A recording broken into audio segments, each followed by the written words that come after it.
In today's video, I'm going to teach you how to use Whiteboard in Canva. Think of a Canva whiteboard as a limitless space where you can collaborate with others and bring ideas to life without worrying about running out of room.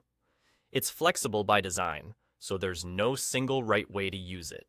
Instead, you'll combine tools to map thoughts, plan projects, or teach concepts in a way that fits your workflow. Start by clarifying what you want to achieve. Are you brainstorming, outlining a lesson, planning a project, or organizing research? Having a purpose helps you structure the canvas as you go. From there, begin adding elements.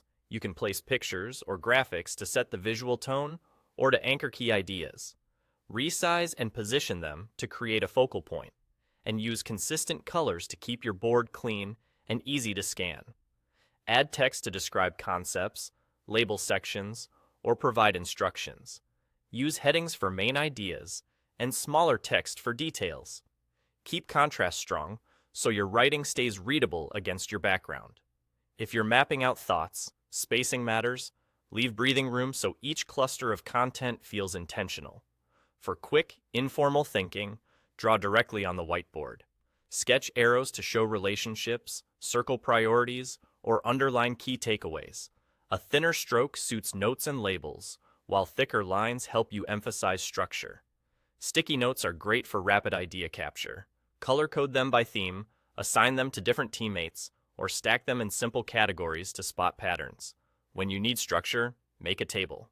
Use it to compare options, track tasks, or organize data. Adjust rows and columns to fit your content, and align text so the table reads cleanly. If you're visualizing a process, build a flowchart using shapes and connectors. Keep your layout consistent, left to right or top to bottom, and label steps clearly so the path is obvious at a glance. As your board grows, keep it tidy.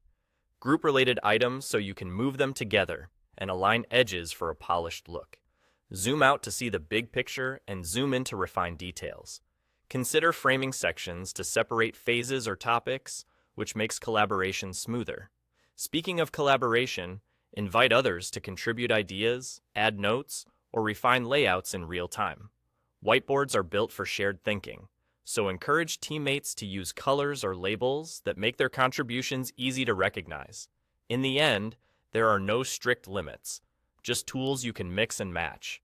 Use images, text, drawing, notes, tables, and flowcharts to shape your ideas into something clear, organized, and ready to share.